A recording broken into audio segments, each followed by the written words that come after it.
Alright then, let's talk. On the 23rd of September 2025, the YouTuber Iloveaccountabilityalot, also known as KP, real name Rachel, released a video that was meant to be a response to an action that she had taken earlier this year. That action was making a video detailing allegations towards someone named Aficionados Chris, and those that hired him, DA Games and Saberspark. In doing so, she platformed heinous allegations that turned out to be false, without really fact-checking them, essentially slandering an innocent man. When the initial controversy died down, KP went radio silent. She removed the video, posts about the video, and locked down her socials. 4 months later, and now she's back, with one of the most pathetic responses that I have ever seen. Now, not the worst. I want to be clear about that. We have seen a lot of trash over the past few years, but it is pathetic. It's only 10 minutes long. Actually might be the best thing about it, because I can assume that if it was an hour long, it would say just as much nothing. Plenty of people have already talked about this video and will continue to do so. Not because it's a legendary video, but because KP has read the book How to Make Friends and Influence People, and made it her life mission to do literally the opposite of that. There are a lot of reasons to hate Rachel's latest video, but what truly makes the video so insulting is that it makes it painfully clear that she has learned nothing. Less than nothing. From the smallest of issues to the largest of problems. One of the problems with the original video that KP made back in May was that it contained badly censored, not safe for work art straight from a Google document about DA Games, and KP did not have the forethought to censor it further. As a result of the bad censorship job of the document, the Google Doc has since been removed from Google entirely. KP flashes up those exact same images in her latest video, still not doing any censorship job of her own, despite the fact that, as it stands, it is a strike risk to her own channel, let alone the other moral issues involved. While you could excuse this poor bit of editing as a cold bit of carelessness, KP had had 4 months to correct even the most basic of things, which she failed to do, even with the most minimal editing of this latest video. As a result, KP's Let's Talk video is super easy to nitpick.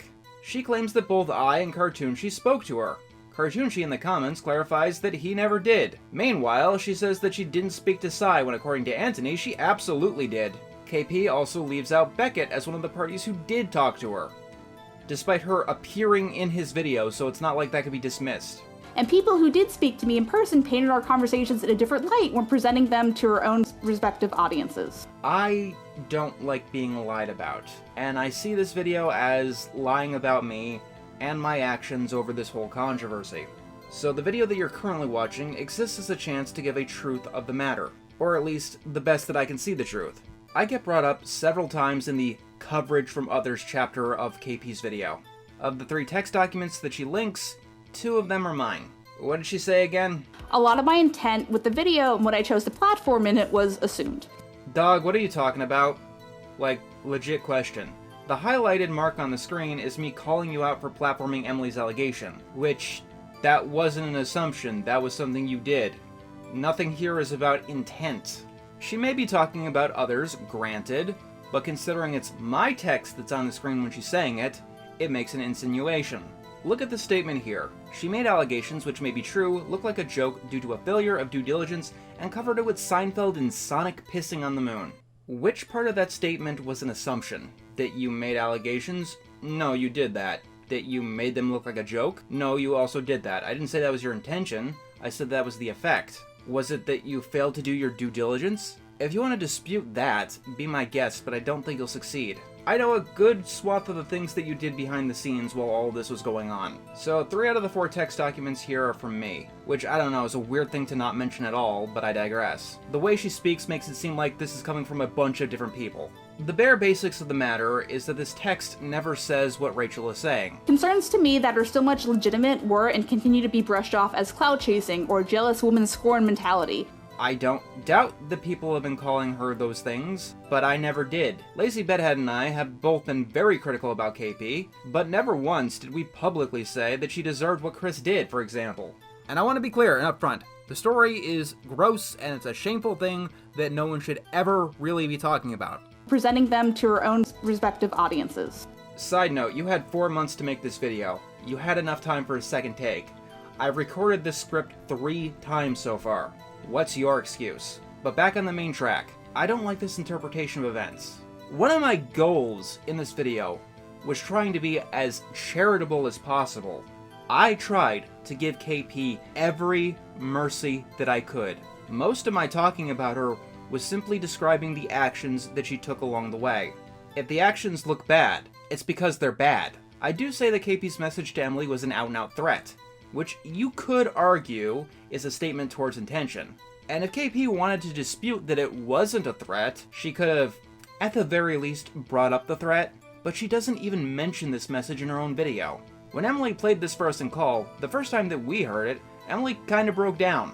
Whether or not you believe her tears is up to you.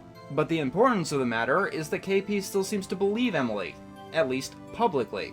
KP still links to Emily's response video and is still taking her side over Saberspark. Also, there's this message that was leaked out of KP's own Discord server. I shouldn't have to explain why this is a stupid message, but I do. Rachel is asking for something illegal for evidence. If this existed and this was posted, it would be legally revenge porn. If there was a video recording of Saber and Emily interacting, which there isn't, it would not be legal to post without the consent of both parties. And considering the situation, you're never gonna get that. And this message here just shows how entrenched she is in her own biases that she can't see beyond. Not mentioning the threat at all in Rachel's response video is the most telling part of the whole piece to me. Whoever you believe, there is something that KP has to apologize for directly. I don't believe Emily. KP does though, and she sent this message to someone she believes to be an assault victim.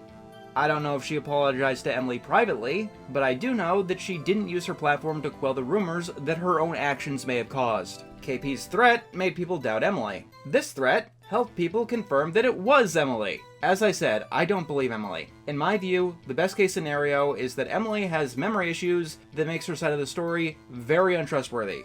And at present, I do not believe in the best case scenario here. However, throughout this entire endeavor, one thing that I was trying to do was give people as much charity as possible. I gave KP every mercy that I possibly could, as her actions systematically angered everyone on multiple investigation teams. KP jumped the gun and confronted Emily without lazy, despite, as I understand it, the two of them having a plan of action. KP accused Phineas of using her as some kind of clout connection, and after he left her mod staff, due to the video that she created, KP actively refused to have him in any of our calls. And when Lazy and I were questioning KP, she tried to drag Lyle Convoy into the call. I was far more merciful than I could have been, considering what KP did, and considering what she is continuing to do. But if my mercies aren't enough, Lazy Bedhead conducted an interview with her that is still up on her channel, letting KP's own words speak for themselves. The date is wrong, by the way, even in the comment. I don't know why. The video was recorded in the middle of May, not June as the comment seems to imply, or July as the video itself says. Trust me, I was in the investigation team, I know when that happened. This led to a good number of people speaking down to me, harassing me, and sending me death threats. I don't doubt that you've been harassed, but putting my video here as you say that is kind of weird, because I say like 24 times that I don't condone harassment to anyone. Like, I make a point of it repeatedly. And even if you have a point here, it makes it so much harder to take that point seriously when you're throwing up shit like this. Largely based on the assumption that I was a bitter, jealous, stupid woman targeting an innocent, successful, intelligent man for the sin of not dating me. To which I'd like to respond by saying, Steven, I'm just not that into you. This was the line that caused me to make this video that you're watching now. It is filth, and it showcases the kind of worldview that reveals the whole illusion for how grotesque it really is. You accuse a man of one of the worst crimes imaginable, due to an anonymous accusation that you don't even look into. An accusation against a man who appears to be innocent. Then you get blowback for that, and your response is, I'm just not that into you. I think a low blow is warranted. This sounds like an incel's stereotype of a woman. KP seems to have this weird belief that virtually any man who has ever contacted her is interested in some kind of romantic relationship, to the point where it is on the code of conduct that you need to read to be on her volunteer workforce. You can watch Beckett's video if you want to know how deep that rabbit hole goes. He's just as pissed at this as I am, that Lazy is. And this is all ignoring the minor detail that Saberspark is getting married. It's not all about you, Rachel. And if I were you, I'd stop arguing about shit like this. Rachel doing things like bringing up perfect victim mentality when she's desperate to hold onto a narrative is one of the biggest reasons that people don't take advocates seriously. It is an incredibly damaging thing that Rachel is doing, bringing this up again and again and again. And if she has any respect for any victim ever, she should stop bringing it up. She's proven that she is not responsible enough to talk about these subjects. Stephen, however, was given grace, room to respond, and direct personal support from the same people claiming to be an objective voice of reason throughout the situation. I think that you got the wrong image there, buddy. Cartoonshi made his video like 2 days afterwards. Emily was still anonymous and no one knew who she was at the time. And as for me, like, talk about accountability. The biggest issue with our investigation team is that we didn't get in contact with SaberSpark or any of his associates, like AC or Acebest or Paleo Steno. We heard way more of Emily's side of the story than Saber's. Of your side of the story. It was Falgi and Beckett who reached out to SaberSpark. And it really does say something that you can't mention their names. Bonk, for all of his faults, will at least mention Cope and Seethe. Something I invite the audience to think about is what accountability is, what it looks like, and what it isn't. Someone jumping to respond as soon as possible or through as many avenues as possible is not indicative of taking accountability. Especially if that response is to victimize/martyr yourself in the face of accusations and criticism. True accountability is stating whether or not you did something on its face, regardless of any intentions or effect, and without excusing yourself or attacking the accuser. Example, I made the original video. It was bad, and I understand that. Why was the video bad, Rachel? It's a simple question that supposes a simple answer. KP's Let's Talk video explains that the tone was taken the wrong way, but as I explained in my own video, the tone in and of itself is not a problem. You can make a video about a dark subject matter with silly jokes or skits, and still take the subject matter seriously. Beckett drawing KP's avatar as a McDonald's employee, and himself as a jester, doesn't actually take away from the clarity, intensity, or the emotion of the piece. It also doesn't help that KP's defense of the original tone does not make sense. I'd like to firstly apologize for anyone who was hurt by my tone, both throughout the video and on my socials. My joking and memeing was contained to my own experiences as I deal with my own trauma that way. This is a lie. Unless KP was the 17-year-old dating Jerry Seinfeld and was the one who threw the shoe at George W. Bush. I'll give KP a pass for Eggman pissing on the moon because it is a joke about her own experience. But once again, it shows how little thought and care that she put into her own response. That she didn't at least decide to state that she put in a Sonic meme and assault allegations involving a Sonic YouTuber. The video was not bad because of its tone. It was bad because you were out of your depth. You did not have the purest of intentions. You refused to take advice, you were secretive when you shouldn't have been, you didn't format the video correctly, you obfuscated things that should have been readily apparent, like Chris's joke being plainly stated that it was a joke and not actually something that happened. You had collaborators who were insane, like Bonk or Courtney Pete. You had digressions that had nothing to do with anything. You stole content. You brought people along to voice things without giving them the full context of what they were voicing. You didn't preview your video to a large audience of both trusted and expert associates. And you tied two disparate subjects ass to end like you were trying to put a square block in a round hole. That's just off the top of my head the things that were wrong with your video, Rachel. You asking the audience to think about what accountability is quite frankly offensive, because at this stage in the game, we know what accountability looks like. Lazy Bedhead made a 3-hour-long video about her involvement in this entire debacle. She took ownership of where her mistakes were, but beyond that, she gives a thorough breakdown to the full context and order of events, your involvement included. The video also goes above and beyond the typical response video fare, and it works well as a standalone video that you can watch and gain value from without having any sort of reference or context to the controversy in question, which I believe should be the gold standard. Another thing I'd like to personally address is Courtney Pete and her... You cannot convince me that this video was not recorded in one take. This isn't a nitpick either. This is a legitimately important thing to bring up, because several times throughout the recording, it sounds like she's laughing. I can't say that she is, and even if she is, it might be a nervous laugh, but I can't blame anyone for coming to the conclusion that she is not taking this seriously. This video was in production theoretically for 4 months. She should not be flubbing over words. Say what you want about my own audio, but this was made in a weekend. No matter why the video sounds like it does, it comes across as disingenuous because of the audio quality recording. And the words she uses don't help either. I've spoken to both Courtney and the affected individual, apologized on Courtney's behalf, and going forward, since she doesn't want to apologize herself, I'm cutting public ties with her. What does that mean? Cutting public ties? A lot of people have pointed this out. This sounds like something a politician would do, where they have public friends or public positions, but in private they have a different range of associates and stances. Although, to be fair, the goal of politics is to not give that game away. So I'll ask the question bluntly so you can answer bluntly in your next video. Are you actually cutting ties with Courtney Pete in private too? Or are you just distancing her from your brand because she's a brand risk because she's insane? But you're still gonna play with her when the other kids are gone. I obviously have plenty of my own words to say about Courtney Pete, since she believes that everyone who defends others of impropriety accusations are doing it for nefarious reasons, and she said she hoped that I got assaulted 13 Reasons Why style. But that's the future. Courtney Pete is not on the chopping block today. KP is. The same server also has a man accused of and arrested of child grooming.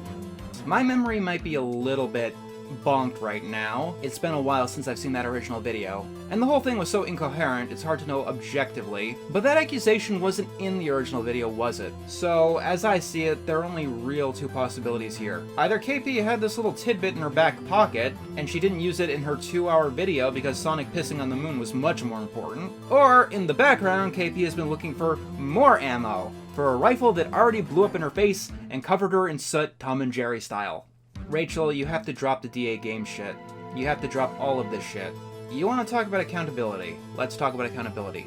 The DA Games Google document was removed from Google because of the poorly censored pornography that you have now used in YouTube videos twice, violating TOS. The alleged DA Games victims have run off the internet, and whether or not DA Games has done anything wrong at all, the story is untouchable. Because of you. Because it stuck to your mess. It stuck to you. You can say anything you want about DA Games. You can throw any accusation you got. You can research them for 20 fucking years. It doesn't matter. No matter what ammo you have, no one will believe it because your touch is as toxic as uranium.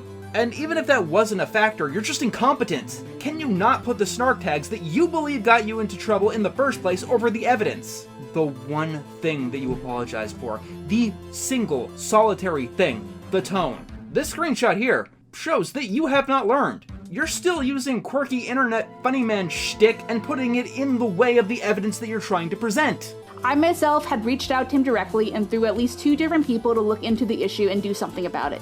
Despite my repeated efforts to bring this issue to his attention, Steven never spoke to me or commented on the issue. This was from your original fucking video. Also, it seems the two of you had an email exchange. The whole Sonic pissing on the moon shit was you commenting on Saberspark, commenting on the issue. Just because you didn't like how he commented on it, doesn't mean that he didn't comment on the issue. Meanwhile, he was supposedly talking to someone else about the same issue with third party. I suppose this is another small nitpick, but besides being recorded in one take, the editing on this minimalistic video that took 4 months to make is abysmal. This screenshot here, this is not how we present evidence in a video like this. Who is speaking to who? Where? About what? I'm not taking your word for it, you are a liar. This could be anyone talking about anyone.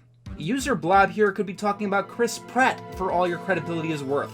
There is a reason that Beckett's video on this 10-minute video was half an hour long. And who knows how long this video is going to be.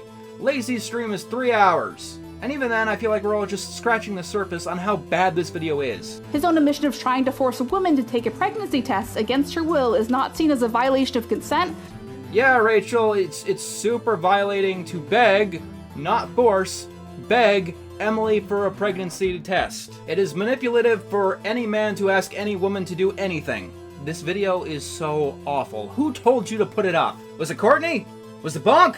Tell me it was Bonk, please. I've been trying to stay composed, believe it or not, but there is one moment in this video that just kinda sent me over the edge. And by one moment, I do mean one moment because it literally is one fucking word. So moving forward, how can we, as the online community, do better? We. The fuck do you mean we? The royal we? Online community. You're not in any community that I'm in. Rachel, this isn't a societal fuck up. This is a you problem. You screwed up repeatedly, and other people had to clean up your fucking mess. You are screwing up, and the only thing this video tells me is that you will continue fucking up far into the future. How can we as the online community do better?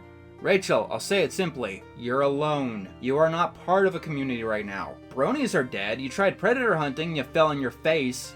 And that's what you're known for in the animation community. We over here will figure out X, Y, and Z without you so we can actually get shit done. You can just sit in the corner and play with your pony dolls and Disney plushes. And you can stay there until you fucking grow up. I'm done. I'm done with you, I'm done with this. Almost. But that's next video. Consider it its own weird little digression. This entire month has felt like the weirdest, worst, greatest hits compilation of all time. I'll leave it at this. It's not everything that Rachel did along the way. We're all humans. We all fuck up. It's a part of the game. It happens to the best of us. It happens to the worst of us. And it happens to everyone in between. It's the fact that Rachel has learned virtually nothing along the way. I wish you good luck, Rachel, because when all's said and done, that's really all you got left. Okay, so just as I started recording this video, it looked like KP gave us another message via community post. If you're wondering, no, I am not going to make a video about that one too. If it's a train wreck, I'll do a stream, but I'd rather dip out of the back and forth because this could and will literally go on forever. KP is trapped in a very infamous trap, the one more video will fix everything trap. And when you're in that trap, you're boiled potatoes, you're done, you're cooked. Even ignoring that fact, no conversation is worth having with a liar. And KP just cannot stop lying. Despite her post's brevity, it also makes new lies rise to the surface. I was afraid a longer one-part video wouldn't hold people's attention. How did she come to that conclusion? How would anyone come to that conclusion? Ignoring the fact that Lacey's video is 3 hours and very well holds attention, the video that sparked all of this off was over 2 hours. And if nothing else, it managed to capture attention. And if that's the lesson you learned from that video, make the video shorter, that is very, very sad. KP's video on Lily Orchard was over an hour long. Also, there's the minor fact that this statement does not make sense. Has anyone else in history, in this much hot water, lost attention by addressing more of their controversies? Sure, they could dig their hole deeper, but lose attention? That's a ridiculous statement. I also love that this post implies that making multiple parts was always the intention when, no, obviously not. The only criticism here that she gives herself is that she didn't say everything perfectly. Yeah, and the people who were nuked in Nagasaki had a bit of a bad day. There is no reason to interact with this person ever again because a brick wall is more receptive. Goodbye, Rachel. Good luck. Maybe you'll figure it out one day.